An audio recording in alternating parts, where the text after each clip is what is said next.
comienza Entendiendo los Tiempos. Con ustedes, su anfitrión, Eduardo Saladín. América Latina se encuentra en un estado de efervescencia, lo cual vemos por los problemas económicos y las protestas sociales que se han suscitado en diferentes países, los cuales afectan la gobernabilidad democrática. En el programa del día de hoy queremos tratar este tema, cuáles son las raíces que subyacen debajo de todos estos problemas, y tenemos como invitados al doctor José Alberto Ortiz y a Tony Flaquer, presidente de Acción Cristiana, y el doctor Ortiz, quien es abogado, para tratar este tema. Doctor, ¿cómo se encuentra usted? Muy bien, y gracias por invitarnos a este programa tan prestigioso. Lo vamos a invitar más frecuentemente ahora que usted tiene tiempo, doctor, para que nuestro público pueda oír sus opiniones en los diferentes temas jurídicos, sociales, políticos y económicos también. Nosotros encantados. Tony, ¿cómo estás? Muy bien, gracias Eduardo. Un placer de estar en esta compañía y sobre todo de mi querido amigo hoy, José Alberto. Compañero de batallas. Un joven compañero de batallas de mucho valor y con Dios mediante mucho futuro en el quehacer político de esta nación. Social, aportando mucho, ¿verdad? Así es. Tony, esa problemática que tenemos en estos países, ¿qué tú nos dirías? Bueno, yo creo que es una problemática muy grande, sobre todo por el impacto humano que tiene esa problemática y social, que se refleja principalmente en la pobreza. ¿Cómo nosotros podemos medir la corrupción en los países? No hay un barómetro para tú medir eso. O sea, la forma de nosotros medirnos es cómo impacta la economía y la vida de las personas. O sea, que tú entiendes que todas esas protestas que están teniendo lugar es debido a las desigualdades que hay, la pobreza reinante, el pueblo se ha cansado de esos gobiernos y está protestando. La corrupción genera pobreza. Y la pobreza tiene consecuencias sociales y humanas muy grandes, muy terribles. En América Latina, por ejemplo, hay 182 millones de pobres. 182. Y de esos 182 millones de pobres, que representan el 30% de la población en América Latina, el 60 millones de esos 182 están en extrema pobreza. Y cuando hablamos de pobreza, estamos hablando de una persona que tiene una ingesta de calorías de menos de 2.000 calorías por día, alguien que no tiene acceso a servicios de electricidad o a agua o a salud o a educación. Y eso impacta tremendamente la vida de las personas. Y cuando hablo del 30% de pobreza, estoy hablando en sentido global general. Hay países como Venezuela donde la pobreza es mucho más de un 60%. En Haití, que es el país más pobre de América, es un 65%. En Honduras hay más de un 50% de pobreza. Hay países como México, donde la pobreza excede a un 30%, un país con tantos recursos. Y tú te dirías, wow. Y en Brasil, por ejemplo, la pobreza representa un 21%. Y tú dices, wow, en uno de los países, de los hemisferios más ricos del globo terráqueo, donde están las minas de oro más importantes del mundo, donde están los recursos petroleros más importantes del mundo, como en la cuenca del Orinoco, y recursos petroleros en Ecuador, y en Argentina, y en Brasil, ¿cómo puede ser que haya tanta pobreza? Y la respuesta evidentemente es la corrupción. Corrupción que, como dijimos, no solamente afecta lo material de la persona, aún afecta los sistemas sociales, porque la corrupción tiene un impacto de pobreza que al final le llega a la gente, pero también afecta toda la institucionalidad de una nación. Cuando tú hablas de pobreza, estás hablando, por ejemplo, en lo que pasó ahora en Odebrecht.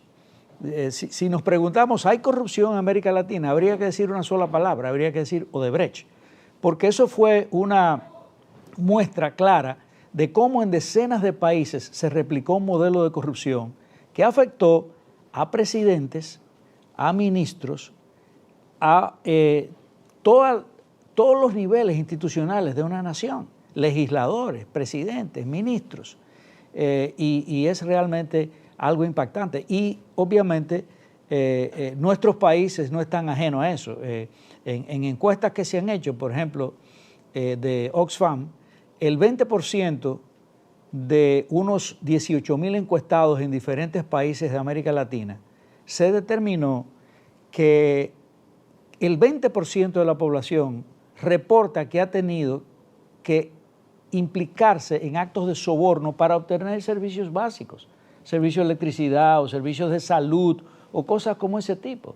Y ahí vemos también otra figura de la corrupción. Y esa corrupción, según un estudio del Banco Interamericano de Desarrollo, representa para América Latina 220,000 millones de dólares al año. Oxfam, por ejemplo, solamente en República Dominicana, reporta que la corrupción le cuesta al gobierno dominicano un 1.1% de su presupuesto, lo que se representa en 30,000 millones de pesos al año. Con eso, nosotros sacaríamos a muchísimos dominicanos de la pobreza, proveeríamos servicios mejores de salud o de educación o energéticos para toda la población, pero evidentemente la corrupción tiene un costo humano muy alto. José Alberto, esa cultura de corrupción, ¿qué tú nos dirías? Realmente, como bien señala Tony, la palabra Odebrecht evidenció y desnudó ante el mundo y ante América Latina la cultura de corrupción que nos arropa. Lo que pasa es que no enfrentamos esa cultura de corrupción porque lo que hacen los gobiernos en América Latina, sobre todo cuando un gobierno sustituye al anterior, es enfrentar X o Y caso de corrupción. Pero se trata de erradicar de una sociedad esa cultura. Odebrecht pudo encontrar calado en América Latina, pudo anclar en el mar profundo de la corrupción latinoamericana por la estructura corrupta que favorece ese tipo de actos de soborno. Estamos hablando de una compañía que en muchos países de América Latina replicó el modelo de obtener grandes contratos de construcción en base a sobornos de oficiales públicos, de funcionarios públicos, en muchos casos sobornos de funcionarios electos, como es el caso de los congresistas, para que le aprobaran contratos de financiamiento en el extranjero para la construcción de esas obras, y en algunos países, como fue el caso de Perú, que lo trataremos más adelante ya con asuntos específicos, estamos hablando de presidentes que se vieron arrastrados hacia el mar de corrupción y que en el caso de Perú provocó una crisis política sin precedentes que hasta trajo la renuncia de un presidente. Es decir, que la cultura de corrupción que nos arropa en América Latina tuvo en Odebrecht su clímax, su punto máximo. Y a partir de entonces, ¿qué hace América Latina? ¿Qué hace América Latina para transformar esa cultura de corrupción? Eso nos lleva a repensar el modelo político que ha sostenido las naciones de nuestros países. Estamos hablando de que los votantes tenemos que comenzar a buscar a partir del momento líderes no solamente capaces, sino íntegros en su vida privada y en su vida pública también. Pero hay un problema, José Alberto, es que todos se venden como sumamente íntegros, como los hombres más morales, de más principios. Muchos vienen de diferentes áreas, de las áreas de los políticos de izquierda, defendiendo todos esos valores morales, hablando de transformar la sociedad. Otros vienen de grupos de derecha, muy morales, pero cuando llegan al poder, parece que para poder gobernar o algún problema se suscita, que empiezan entonces para mantenerse a hacer uso de esa corrupción. ¿Por qué? Porque no hay un liderato real, no hay principios. ¿Qué sucede? Es que no hay principios, porque cuando una persona está provista de principios morales sólidos, de una integridad vamos a decir a prueba de balas, puede soportar muchas tentaciones. No existe hombre incorruptible, el único hombre incorruptible que pisó la tierra fue Jesucristo, pero sí la palabra de Dios nos ha dejado herramientas. Los principios cristianos sobre los cuales se fundó Occidente nos han dejado herramientas que le pueden permitir a un político que ha sido íntegro antes de llegar al poder, mantenerse íntegro llegando al poder. Se trata de que usted va a esa posición no a servirse, sino a servirle a un país y a servirle por tiempo limitado. Y luego que usted termine su función pública, usted tendrá la oportunidad de volver al sector privado y desarrollar todos los negocios que usted quiso hacer, todos los emprendimientos que usted quiso realizar y ganarse todo el dinero en el sector privado que usted se quiera ganar. Pero cuando usted va a una función pública, usted no va a ganar dinero. Usted lo que va es a servirle a un país. Y eso es algo que nuestros políticos tienen que entender. Lo que pasa es que faltan principios morales en muchos de ellos. Muchos de ellos pasan años esperando una oportunidad para acceder a una posición de poder. falta liderazgo también, y en algunos casos los mismos votantes, sabiendo quiénes son esas personas, los eligen para posiciones públicas. ¿Por qué? Porque hay, en los países de América Latina se da el caso de que la gente vota por simpatías partidarias. ¿Y por qué yo voto por simpatías partidarias? Porque también dentro de ese partido hay personas que me conocen a mí que me pueden favorecer. Entonces, la cultura de corrupción no solamente arropa el liderazgo político, arropa también a la ciudadanía. Tony hablaba de un estudio de Oxfam, de cómo ciudadanos pagan por favores. La corrupción también afecta a la ciudadanía común. Desde el momento en que yo decido cruzarme el semáforo en rojo, Y no hay una penalización. y no hay una penalización, porque yo le doy algo, le doy un soborno al policía para que no me multe, ya yo estoy incurriendo en un acto de corrupción. Desde el momento que yo voy a una oficina pública y quiero pagarle a un empleado, a un dependiente, un dinero oculto, un dinero de soborno, para que el trámite me lo haga más rápido, ya yo estoy incurriendo en un acto de corrupción, ya yo formo parte de esa cultura de corrupción. Entonces, los políticos son el reflejo de la sociedad y de la ciudadanía. Los que gobiernan los países de América Latina son el reflejo de la ciudadanía que los elige. Entonces, ¿qué te muestra? ¿Qué le muestra eso a usted? Que en el corazón del votante latinoamericano hay un corazón corrupto, hay un corazón que tiende hacia la corrupción y hay un corazón que se ve reflejado en esa corrupción y que elige esas personas para recibir favores provenientes de la corrupción, no necesariamente para ver un cambio que transforme su sociedad. A mí me gustaría que ustedes nos explicaran qué podemos hacer para combatir esa corrupción. Bien. Siguiendo la línea de José Alberto, yo creo que es un elemento muy importante que deberíamos de discutir, porque todos los hombres somos pecadores, todos somos corruptos en potencia. O sea, todos, perdón, Tony, tenemos la tendencia Todos a hacer lo tenemos malo, una tendencia a hacer lo malo, ¿verdad? Pero, ¿cómo tú disuades a un pecador de hacer lo malo? Mediante un régimen de consecuencias. Y el problema en América Latina, yo creo que el sistema, el modelo político, no hay un régimen de consecuencias que te haga pagar por el crimen. El crimen es barato. O sea, no hay Cuesta castigo. poco, no hay castigo por el crimen. Especialmente para la clase política. Aquí en la República Dominicana hemos hecho castigos ejemplares contra banqueros, contra empresarios, contra cualquier tipo de ciudadano, pero la clase política aquí no se ha tocado prácticamente. Hubo en la historia republicana, desde los 1900, de los 60 aquí, solamente un solo presidente que cayó preso, y realmente es cuestionable si fue por corrupción o fue por una simple y sencillamente vendetta política para que pusieran a ese presidente en la cárcel. O sea que el problema del modelo es que la corrupción ha afectado a las instituciones, y una de las instituciones que ha afectado es la justicia en la República Dominicana. Y me imagino que eso pasa también en América Latina. La diferencia está en qué tan fuerte es el sistema de justicia, qué tan fuertes son el régimen de consecuencias en esos países. Por ejemplo, hemos visto en el escenario que se ha desenvuelto Odebrecht que ha habido algunos países que han sido la excepción y que han dado castigos ejemplares a los corruptos. Por ejemplo, Brasil fue un país donde hubo un castigo ejemplar a los corruptos. Es decir, que hay un sistema de justicia todavía funcionando. En Perú hubo un castigo ejemplar, metieron presos presidentes, metieron presos ministros, hubo hasta un suicidio, tristemente, el del expresidente Alan García. Pero en nuestro país, en la República Dominicana, eso no se ha dado. Y parte del problema es que normalmente en sistemas corruptos, con partidocracias corruptos, los nombramientos de los jueces, el sistema de justicia está en manos del Poder Ejecutivo. Y ese modelo no puede continuar. Para que haya realmente un chequeo y balance de la función del Poder Ejecutivo o de la función del Poder Judicial o de quien sea, tiene que haber una justicia independiente. Y para que esa justicia independiente venga, los nombramientos de ese sistema de justicia, y aquí no vamos a entrar en los tecnicismos de cómo lo vamos a hacer, pero realmente el concepto de que la justicia no puede estar en manos del Poder Ejecutivo, no puede estar en manos de una partidocracia corrupta.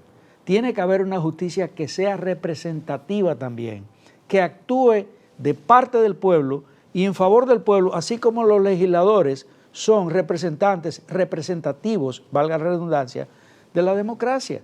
Ellos actúan en favor nuestro. Nosotros delegamos una representación como pueblo. Quizás haya que repensar en que esa elección de jueces y del sistema judicial no puede estar en manos de los políticos, no puede estar en manos de la partidocracia.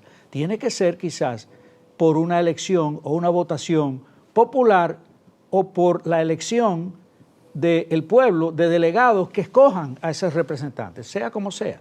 Es decir, que el tema del régimen de consecuencias es fundamental a poder combatir la corrupción adecuadamente en estos países. José Alberto, dice la Escritura que cuando no se pasa sentencia sobre la mala obra, el pueblo se desenfrena. Y como hemos visto, como dice Tony, todos nosotros somos pecadores y nuestra tendencia es a satisfacernos a nosotros mismos y a buscar nuestro propio beneficio. Hacen falta instituciones que funcionen. Tony hablaba de cómo se eligen los jueces, que los elige el Poder Ejecutivo, lo cual trae ya un compromiso y una parcialización de los mismos.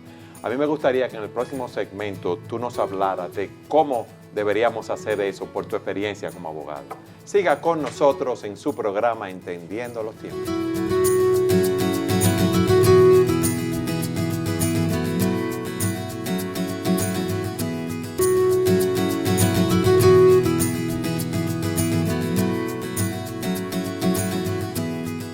En el segmento anterior hablábamos de que como no se pasa sentencia sobre la mala obra, hay una cultura de corrupción la cual no es sancionada. Y en nuestro país específicamente el Poder Ejecutivo es quien designa a los miembros o a la mayoría de los miembros del Poder Judicial. Le habíamos preguntado al doctor Ortiz que qué podemos hacer para que eso cambie. Yo creo que la ciudadanía tiene que empoderarse. Y quiero comenzar por algo simple, los profesionales. Los profesionales de diferentes áreas hemos permitido que los partidos políticos secuestren nuestros gremios y nuestros colegios. El de abogados, el de médicos, el de ingenieros, arquitectos y agrimensores, el de profesores, entre tantos otros gremios. Ya los que los dirigen están apoyados por partidos políticos y son militantes políticos. Y resulta muy normal cada 2 años, cada vez que hay elecciones en un colegio profesional, ver la plancha del partido A, la plancha del partido B, la plancha del partido C. No existen profesionales independientes queriéndose presentar para esos cargos. Entonces la ciudadanía ha sido muy pasiva. La Constitución de la República crea un mecanismo de iniciativa legislativa popular. Un determinado porcentaje de votantes inscritos en la Junta Central Electoral puede unirse y firmar un proyecto de ley y presentar un proyecto de ley. ¿Por qué la ciudadanía no se une y presenta un proyecto a través de la iniciativa legislativa popular para modificar la Constitución de la República, para obligar a las cámaras legislativas y obligar al presidente de la República a convocar el Congreso Nacional para que se pueda modificar la Constitución y más que modificarla, reformarla de manera profunda y entregarle a los electores la posibilidad no solamente de elegir los miembros del Consejo Nacional de la Magistratura, que es el cuerpo que elige a los jueces de la Suprema Corte de Justicia y de las demás altas cortes, sino también que el Procurador General de la República pueda ir a elección popular y que tanto los partidos políticos como la ciudadanía, los ciudadanos independientes, puedan presentarse para ese cargo y que cada 4 años nosotros, además de elegir presidente, senadores, diputados, alcaldes, regidores, también podamos elegir al Procurador General de la República, también podamos elegir a los miembros del Consejo Nacional de la Magistratura, pero para llegar ahí tenemos que atravesar por un proceso de reforma constitucional. Bueno, ¿y cómo reformamos la Constitución? Si el poder de reforma lo tiene el presidente de la República y lo tienen las cámaras legislativas, pero tan pronto se ha aprobado el proyecto de ley de iniciativa legislativa popular, que ya tiene 2 años en las cámaras legislativas, nosotros los ciudadanos podremos presentar proyectos de leyes apoyados por un porcentaje de votantes determinados. ¿Y por qué no nos atrevemos la ciudadanía a presentar un proyecto de ley propio de iniciativa legislativa popular pidiendo la modificación de la Constitución para que esos cargos tan importantes y tan sensibles vayan a elección popular y no dependan de la voluntad de un gobernante de turno? Bueno, para eso tendrían que aglutinarse en grupos, ¿verdad? Para hacer esas demandas, lo cual no es fácil. Pero en otros países la ciudadanía ha logrado organizarse y en República Dominicana tenemos precedentes. La ciudadanía se organizó en torno al 4%, en torno a la demanda de que se cumpliera lo que establece la Constitución, que el 4% del Producto Interno Bruto fuera dirigido a la educación. Y se pudo lograr. Surgió la voluntad política, pero fue gracias al activismo ciudadano. La ciudadanía militante se aglutinaba todos los martes, todos los miércoles frente al Palacio Nacional, pidiéndole a los gobiernos, a los diferentes gobiernos, porque creo que pasaron 3 presidentes en ese periodo, para que se le asignara a educación el 4% del Producto Interno Bruto. En otros países hemos visto cómo la ciudadanía ha logrado convencer a sus políticos a través de tomar las calles y de activismo ciudadano para que aprueben proyectos de leyes de su interés, para que convoque un referéndum, para que convoque un plebiscito y para que los políticos actúen. Los políticos no van a actuar si la ciudadanía no los obliga a actuar, y la ciudadanía tiene que empoderarse, dejar la pasividad y comenzar a hablar de estos temas, porque de estos temas ni siquiera se habla públicamente. Lo estamos tratando nosotros, qué bueno, pero necesitamos que la ciudadanía sea más proactiva para lograr estos propósitos. Tony, ¿qué pasos podemos dar adicionales a esto para que la ciudadanía se empodere?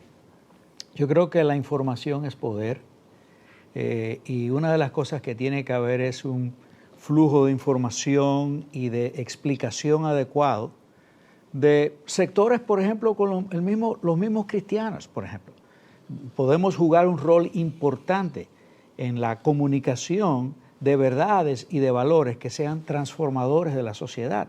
O sea, el cristianismo presenta la integridad como un valor. El cristianismo presenta la justicia como un valor. De hecho, en un programa anterior que discutimos aquí, vimos que la función y el rol principal de un gobierno no es la gestión económica, aunque está incluido, que es el manejo de la justicia. Y ese debe ser el rol principal de un gobierno. O sea que yo creo que los ciudadanos deben de entender y que se le haga llegar este mensaje, que el cambio no va a venir de fuera. El cambio no va a venir de un sistema político ya demasiado corrupto, incapaz de transformarse y de renovarse a sí mismo. Es incapaz completamente. El cambio tiene que venir cuando muchos ciudadanos entienden que mi accionar, mi decisión de participar en alguna forma en la política o en actos que influyen en la política, ¿verdad?, pues tiene una importancia. Y aquí traigo a la memoria algo que decía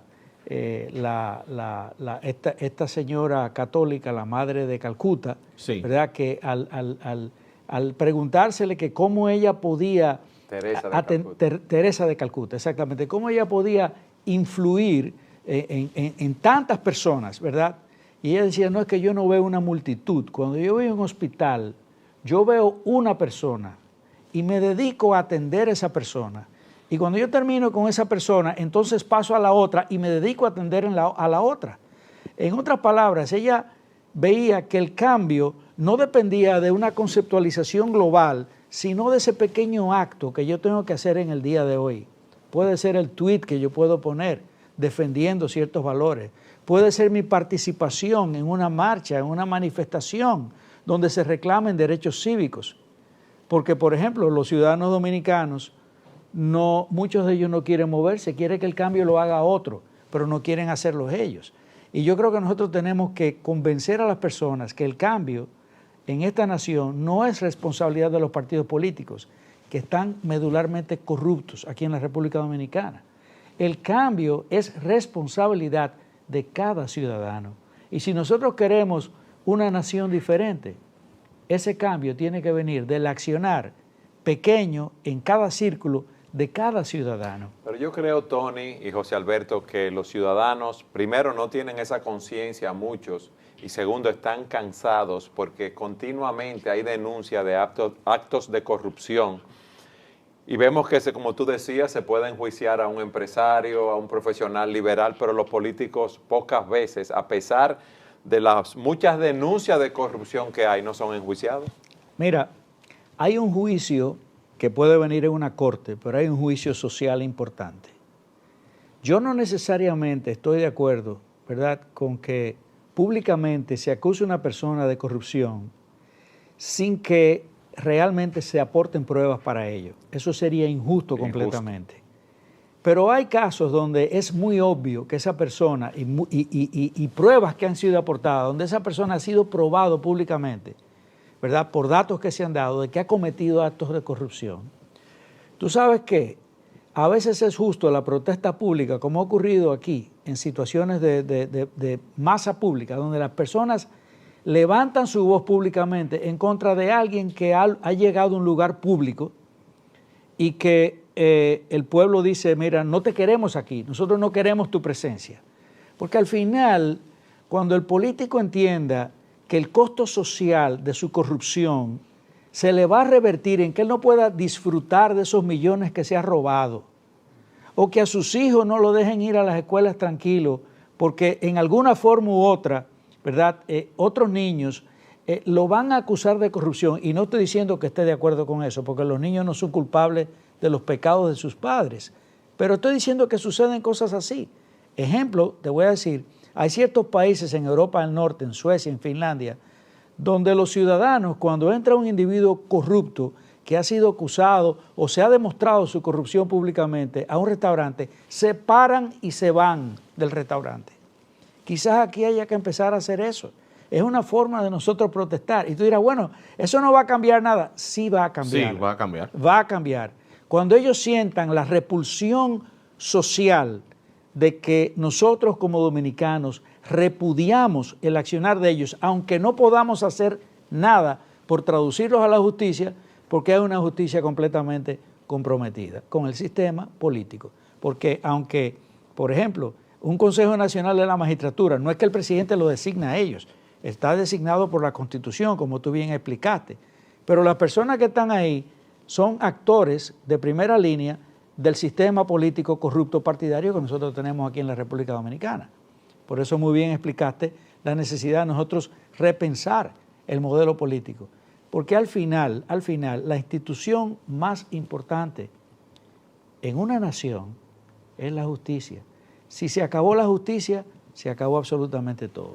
José Alberto, ¿qué otra cosa podemos hacer para seguir combatiendo esa cultura de impunidad? Nosotros tenemos que seguir presionando a nivel de los medios que Dios nos ha dado. ¿Cuáles son los medios que Dios nos ha dado? Las redes sociales. Nosotros tenemos que adueñarnos de las redes sociales y a través de las redes sociales propiciar el cambio de liderazgo en República Dominicana y el cambio de modelos políticos. A través de las redes y a través de acciones como la que bien señala Tony, nosotros mostrar nuestro repudio a esos políticos corruptos.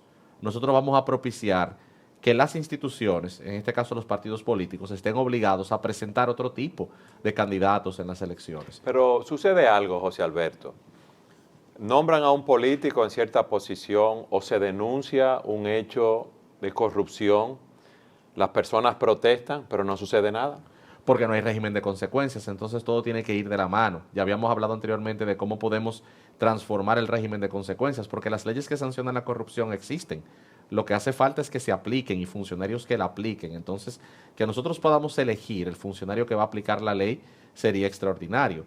Y también nosotros propiciar dentro del sistema político, propiciar cambios, que los partidos presenten otro tipo de candidatos y esos candidatos comprometerse públicamente ante la ciudadanía a gobernar de una manera que puedan rendir cuentas, poder elegir congresistas que cumplan con el papel de fiscalización que le asigna la Constitución de la República y que esos congresistas interpelen a los ministros, los obliguen a rendir cuenta frente al Congreso, porque la Constitución de la República le permite a los diputados y a los senadores convocar a los ministros y a los viceministros y a los funcionarios públicos a rendirle cuentas al país. Pero no lo hacen porque es parte de un mismo sistema. Exactamente. Por eso es que hay que sacar algo del sistema político partidario y de su control de todas las instituciones y realmente poner algo que esté fuera de su control y bajo el control de un poder independiente realmente para que funcione eso. Una pregunta.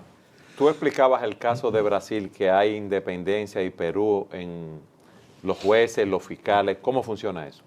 Realmente, tanto en Brasil como en Perú, los propios políticos propiciaron reformas para sacar del control de la política la elección de los fiscales y la elección de los jueces. Pero aquí eso lo van a ver como un suicidio político. Eso lo verían como un suicidio político. En República Dominicana, tanto los jueces como los fiscales son funcionarios de carrera. En la República Dominicana, actualmente el Ministerio Público están protegidos por un sistema de carrera, sin embargo, quienes lo nombran son los políticos. Si en las próximas elecciones dominicanas se produce un cambio de partido político, ese nuevo partido que gobierne en la República Dominicana no podría afectar a los miembros del Ministerio Público porque ya están protegidos por un sistema de carrera. Pero desde el momento que legalmente lo puedan afectar, lo van a hacer para poner funcionarios afines a sus intereses. Entonces, lo importante es que los miembros de esas instituciones no estén afectados por intereses políticos y, como bien señala Tony, buscar la manera tanto constitucional como legal de sacar del control de la política la designación de esos funcionarios. Una tarea un poco difícil. Un poco difícil, pero no es imposible. No es imposible, pero hay que comenzar en algún momento. ¿Cuál sería el rol de la iglesia en medio de esta situación? La iglesia tiene un rol muy importante que jugar, porque la iglesia tiene un rol profético que tiene que cumplir. Ya no existen profetas como en el Antiguo Testamento, pero esa función que ejercía el profeta en el Antiguo Testamento la ejerce la iglesia en el tiempo de hoy. La iglesia está llamada a confrontar desde los púlpitos no solo el pecado del miembro que se congrega en la iglesia, sino el pecado de la nación y el pecado de los líderes de la nación. La iglesia tiene la función desde el púlpito de llamar el pecado por su nombre, predicar contra el pecado y llamar a los líderes y a la nación al arrepentimiento. Y también la iglesia tiene que equipar a los santos para la obra del ministerio, para que puedan cumplir con el llamado que Cristo hizo de ser sal de la tierra y luz del mundo. Entonces, la iglesia tiene que incentivar a ese miembro que se sienta domingo tras domingo a recibir la palabra y adorar al Señor, que si tiene llamado para servirle a Dios en la política o en el gobierno, que lo haga. Que si recibe una convocatoria para ocupar una posición gubernamental y tiene el llamado para hacerlo, que lo haga para que sea sal de la tierra y luz del mundo. Que si tiene llamado de participar en la vida política de la nación, que también lo haga. Y de esta manera se cambia el modelo, que fue un mal modelo el que la iglesia estableció hace 30, 40 años, donde se le decía a los creyentes que no podían involucrarse en política o aceptar cambios gubernamentales porque eso era del diablo.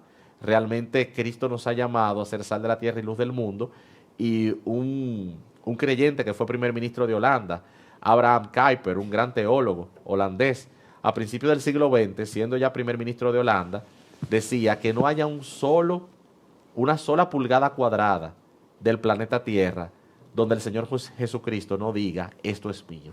Y eso incluye también la política e incluye el gobierno. Pero muchos, tan pronto la iglesia predica y denuncia los pecados de la nación, pueden pensar que la iglesia está favoreciendo a ciertos partidos o haciendo política desde el púlpito. Tony, ¿cómo podemos combatir esto? Bueno, la iglesia tiene que, independientemente de lo que las personas digan, cumplir con el mandato que Dios les ha dado. Y parte del mandato está en 1 Timoteo capítulo 3, versículo 15. Dice el apóstol Pablo a su discípulo Timoteo: te escribo esto por si tardo en llegar a verte, para que sepa cómo debes conducirte en la iglesia del Dios vivo, que es columna y baluarte de la verdad.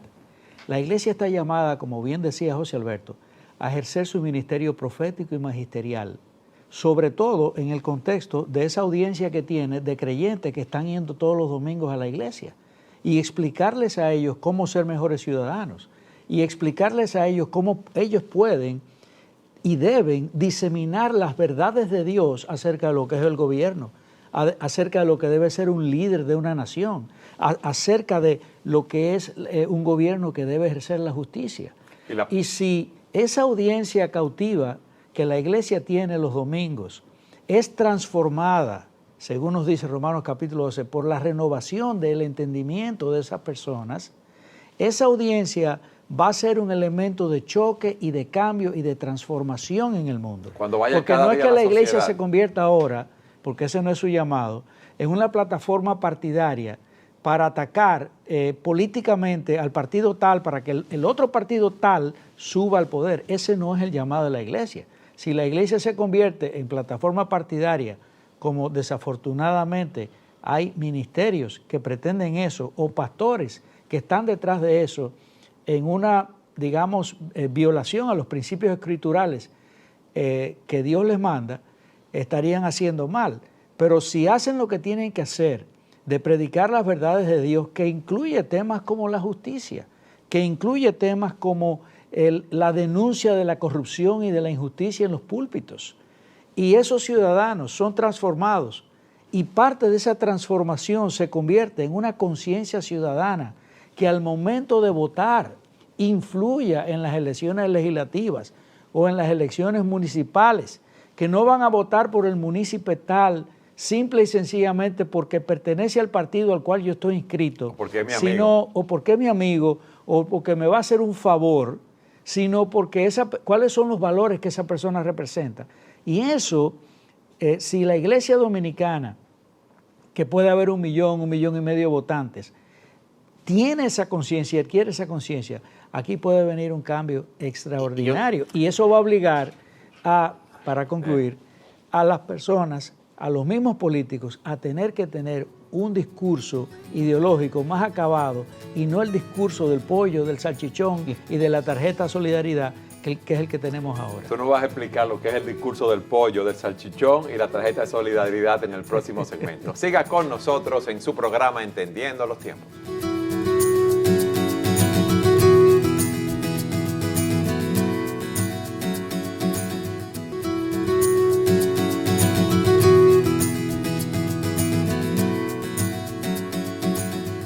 Tony, en el segmento anterior tú nos decías de cómo la labor profética de los pastores predicando desde el púlpito deben enseñar, capacitar a los miembros con la palabra de Dios para que desempeñen su función, su rol en las diferentes esferas donde están de la sociedad y no caigan presa de esas culturas populistas donde las personas votan por un candidato no por su programa o por sus condiciones morales, sino por los beneficios que pueden tener de él.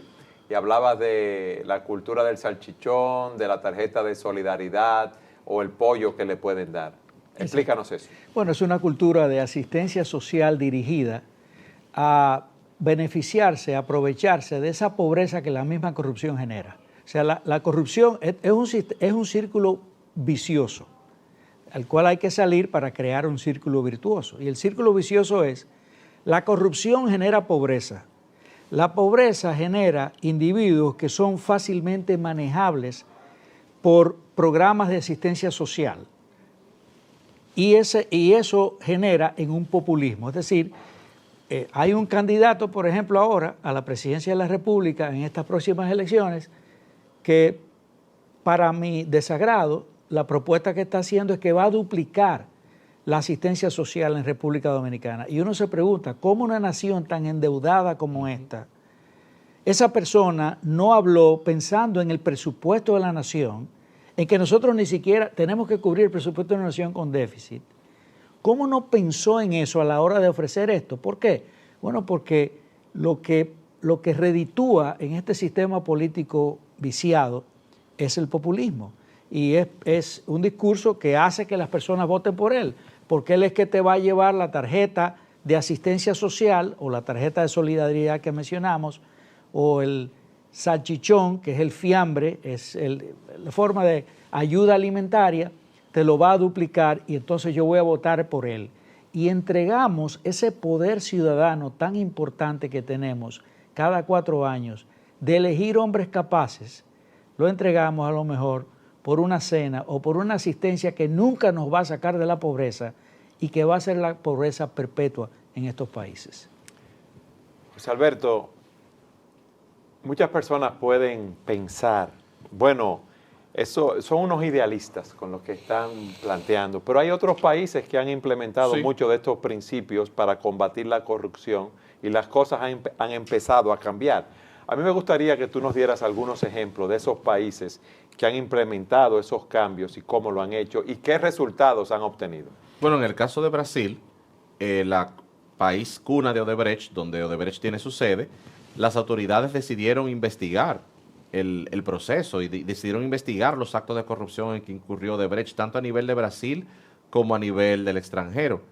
Y todo el esquema de corrupción que se descubrió llevó a la cárcel a funcionarios de la compañía, incluyendo al propio dueño de la compañía, que fue condenado a 19 años de cárcel. Luego la condena se le redujo en apelación por la cooperación que él hizo con las autoridades. Sin embargo, uno de los ejecutivos de otra firma constructora, que también fue condenado por el pago de sobornos, habló de cómo el expresidente Luis Ignacio Lula da Silva fue favorecido por el pago de un soborno a través de un inmueble.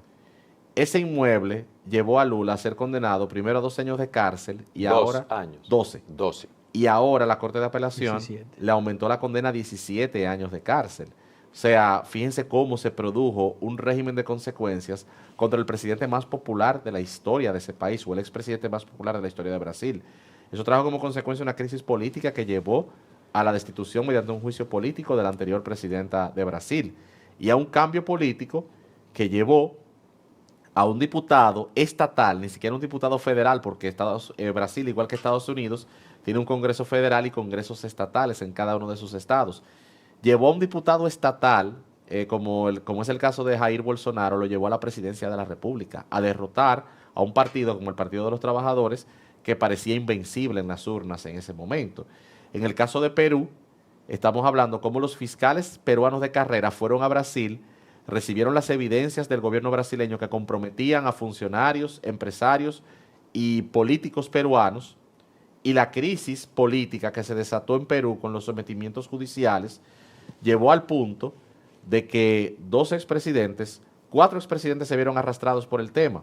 Como bien señaló Tony, uno de ellos lamentablemente se suicidó, como es el caso de Alan García. El anterior, Pedro Pablo Kuczynski, tuvo que renunciar, y tanto Alejandro Toledo como Ollanta Humala están enfrentando procesos judiciales por haber recibido sobornos del caso de Odebrecht. Y el caso de Alejandro Toledo es más llamativo porque solamente se vio involucrado en un solo caso, que fue la construcción de una carretera, pero los pagos los recibió una compañía de carpeta que se creó en una oficina de abogados de Costa Rica, con sede en Costa Rica, donde quien figura como creadora de la compañía y como director es la suegra de Alejandro Toledo, y por ahí fue que se atrapó a la figura del expresidente, que estuvo huyendo en Estados Unidos hasta que fue arrestado. Es decir, que cuando hay voluntad, no solamente política, sino voluntad de los funcionarios a cargo de la persecución judicial, de presentar los casos ante el sistema, se puede lograr y tiene que haber un régimen de consecuencias. ¿Y no será que en muchos de nuestros países hay un acuerdo de los mismos políticos de los diferentes partidos de que si yo subo al poder no te toco, para cuando yo salga tú tampoco me toques a mí, no importa lo que pase? Bueno, en el argot popular se dice que entre bomberos no se pisan la manguera. Y realmente, aunque no hay nada escrito en ese sentido, sí es cierto que la práctica popular ha sido el yo no te voy a tocar para que tú no me toques. Aún presidentes que han sido electos bajo consignas de que yo voy a someter y voy a meter preso cuando yo salga electo a los culpables de esto y lo otro, vemos que cuando llegan al poder esas promesas son olvidadas y son guardadas y son puestas en el olvido. De hecho, yo he oído presidentes decir que no tocan a otros presidentes públicamente. Porque no lo tocan por esa cultura de impunidad o porque los puede afectar. Porque es decir, que hay un código no escrito, ¿verdad?, de que yo no toco a un presidente porque eventualmente a mí me puede llegar también el asunto. O sea, hay realmente la partidocracia corrupta en estos países, es una especie de logia, de fraternidad, que se cuidan entre ellos.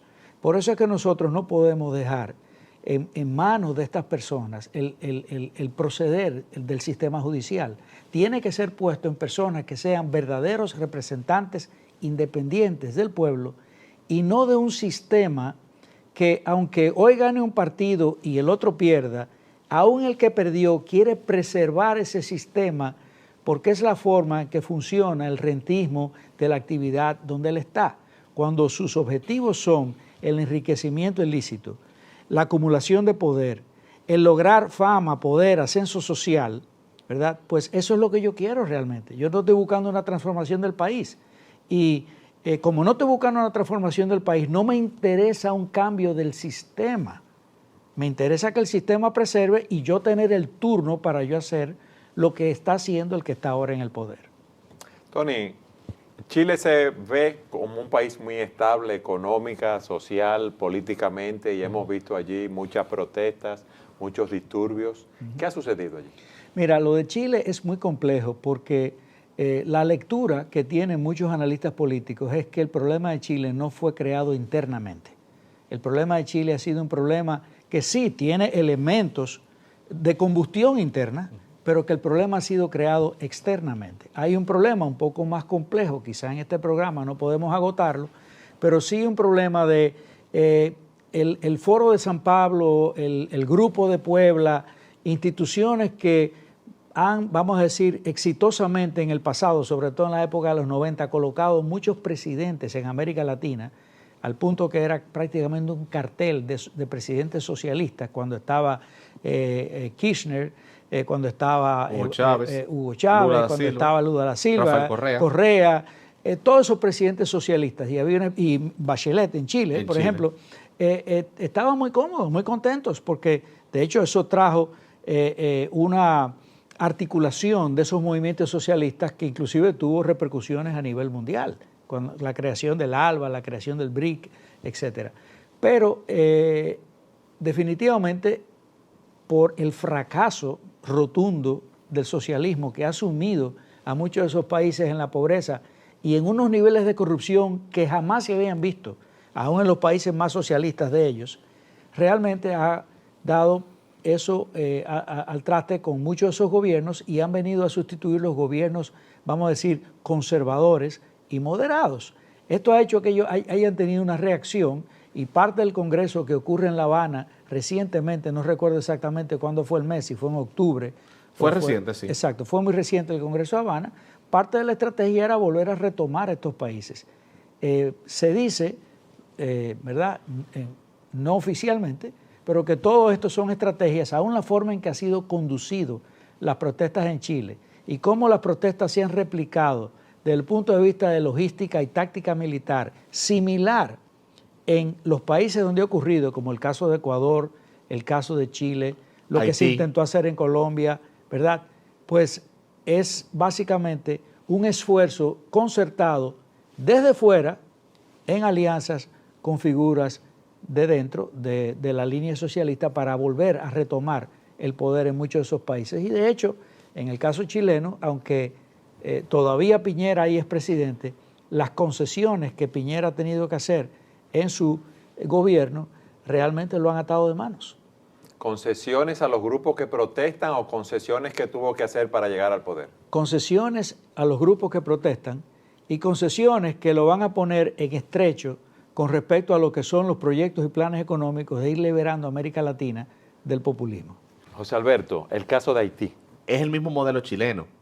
En Haití se aprovechó una situación interna de descontento de la población con el aumento de los combustibles y con el aumento de los productos básicos de primera necesidad en el país más pobre del continente para generar una situación de inestabilidad política que incluso llevó al propio presidente de Haití a denunciar esas agresiones externas que Haití está recibiendo.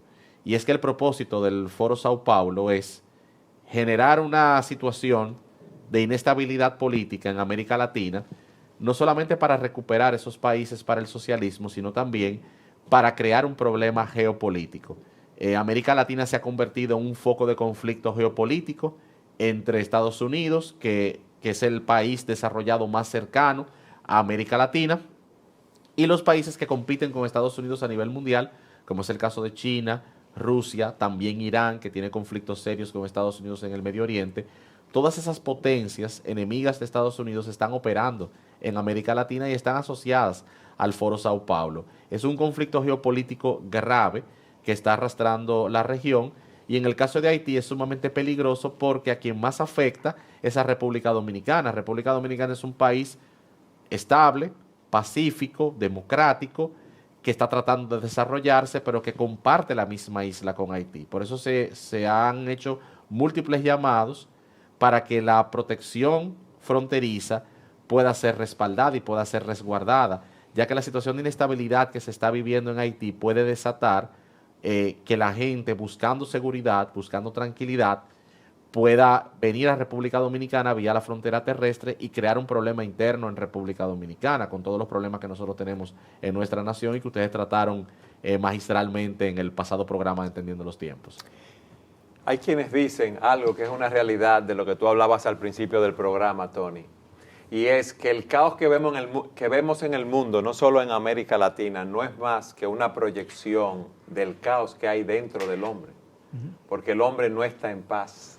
El hombre necesita estar en paz y lo primero que debe hacer es estar en paz con Dios, porque está en conflicto.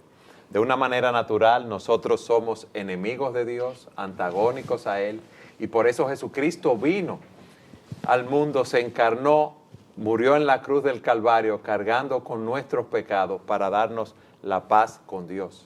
Y la transformación más grande que podemos hacer también, que puede hacer la iglesia de Jesucristo, es predicar ese evangelio para dar verdadera libertad y esperanza a los hombres en un mundo en pecado.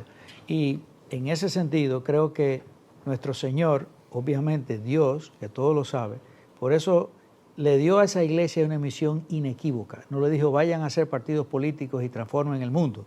Le dijo vayan y prediquen el evangelio de Jesucristo al mundo entero y enséñenle cómo guardar estas cosas. Pero también les dijo que tenían que llevar esa verdad a todas las esferas de la vida. Y esa es la misión de la iglesia.